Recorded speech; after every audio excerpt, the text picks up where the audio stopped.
Hello बच्चों, चलिए प्रश्न को पढ़ते हैं। निम्न में से कौन सा कथन NaOH अर्थात सोडियम हाइड्रोक्साइड को बनाने के संदर्भ में सही नहीं है।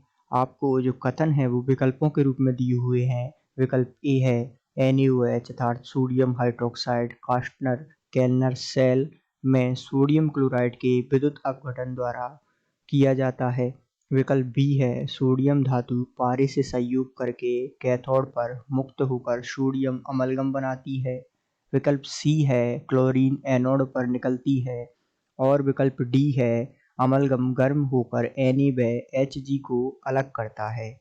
तो आइए बच्चों, सर्वप्रथम हम इस प्रश्न को हल करने के लिए मुख्य अवधारणा पर चर्चा करते हैं तथा विस्तार पूर्वक इस प्रश्न के हल को समझने का प्रयास करते हैं और सही विकल्प का चुनाव करती हैं। तो मुख्य अवधारणा के रूप में हमें एक एक कर कुछ बातें जाननी आवश्यक है। तो जैसा कि हम जानते हैं कि जो NaOH कास्टनर कैनल सेल में हम सोडियम क्लोराइड के विद्युत अपघटन द्वारा NaOH का निर्माण करते हैं। तो सर्वप्रथम हम कास्टनर कैनल सेल की कुछ अभिक्रियाएं जान लेते हैं जो हमें इस प्रश्न को हल करने में सहायक होगी। तो कास्टनर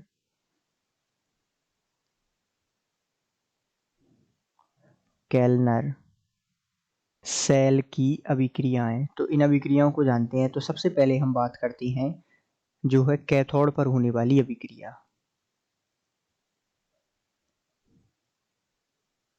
तो कैथोड पर किस प्रकार की अभिक्रिया संपन्न होती है? तो कैथोड पर किस प्रकार की अभिक्रिया होती है कि होता क्या है कि जो सोडियम धनायन है अर्थात जो Na+ है वो यहाँ पर समान रूप से इलेक्ट्रॉन ग्रहण करता है और किस में बदल जाता है? सोडियम में, Na में। ठीक है, अब यहाँ ये सोडियम जो हमें प्राप्त हुआ ये आगे किससे अभिक्रिया करता है? ये अभिक्रिया करता है अमलगम अर्थात Hg से। ये आगे अभिक्रिया करता है और हमें प्राप्त होता है यहाँ पर NaHg अर्थात ये जो हमें मिला इसे हम सोडियम अमलगम के नाम से जानते हैं।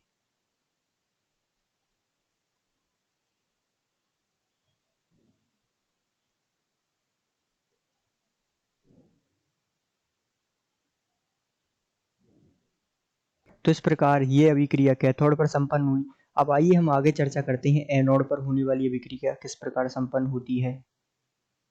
तो एनोड पर अभिक्रिया संपन्न किस प्रकार होती है, ध्यान दीजिएगा। यहाँ होता क्या है कि जो 2Cl- होता है ये जो है किस में बदल जाता है? ये बदल जाता है Cl2 में और यहाँ बाहर निकल जाते हैं 2 इलेक्ट्रॉन, कुछ इस प्रकार। तो ये जो है यहाँ क्लोरीन गैस निकलती है अर्थात ये जो रिएक्शन है वो कहाँ पर होती है? एनोड पर होती है।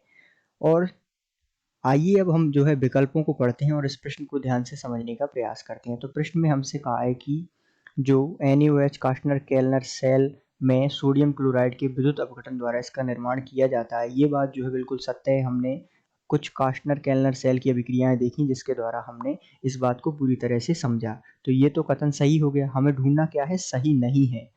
अब बात करें विकल्प बी की, तो सोडियम धातु पारे से संयोग करके कैथोड पर मुक्त होकर सोडियम अमलगम बनाता है। हमने अभी अभी देखा कि कैथोड पर हमें क्या प्राप्त हुआ? NaHg अर्थात सोडियम अमलगम। तो ये बात भी बिल्कुल सत्य हो गई NaOH के निर्माण के संदर्भ में।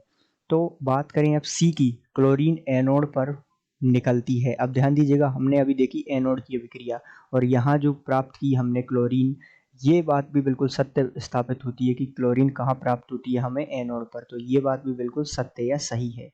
अब बात करें डी की, तो अमलगम गर्म होकर Na व Hg को अलग करती है। ये बात यहाँ सही नहीं है अर्थात गलत है, क्योंकि हम जब ध्यान दीजिएगा इस अभिक्रिया को हम समझते हैं कि जो सोडियम अमलगम होता है NaHg, इसको संतुलित करते हुए हम चलते हैं। ये जो है जब इसको हम H2O से उपचारित करवाते हैं जल से, तो हमें क्या क्या प्राप्त होता है? एक तो हमें प्राप्त होता है 2NaOH सोडियम हाइड्रोक्साइड और साथ में हमें प्राप्त होता है H2 गैस और साथ में हमें क्या मिलता है यहाँ पर? 2Hg। तो ये जो है हमें प्राप्त होता है इस अभिक्रिया के दौरान अर्थात सोडियम अमलगम को जल से उपचारित करने के दौरान।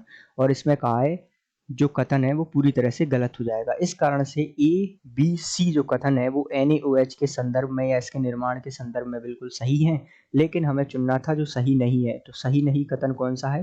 विकल्प डी में दिया हुआ कथन जो है NaOH के निर्माण के संदर्भ में सही नहीं है। अर्थात हम कह सकते हैं कि दिए गए प्रश्न का सही उत्तर विकल्प डी है।